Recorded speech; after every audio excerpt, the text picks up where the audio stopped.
The first time I ever went to Portland, I went into this coffee shop, and I remember there was a guy there, and it was like super packed, and so I had to sit at a table. It was one of those things where you have to sit at a table with another person that you don't really know. You know, just kind of big communal thing happening, like very Portland.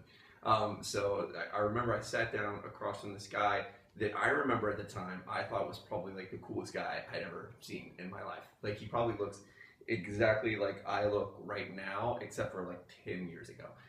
Because I know that I wanted to be him when I grew up. When I saw him, I was like, that looks like a cool guy.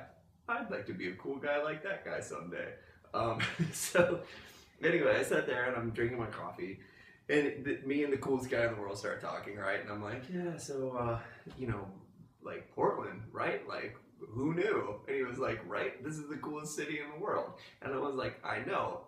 I mean, why doesn't everybody in the world move to Portland?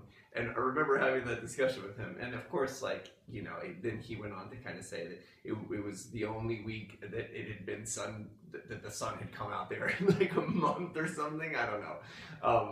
Regardless, though, Portland has got some mad indie cred in my brain, especially. I think in my brain, it has more than it does in the real world, and in the real world, it's got a lot. So I can promise the citizens of Portland that when we come on this show, I will be doing my best to knock your socks off.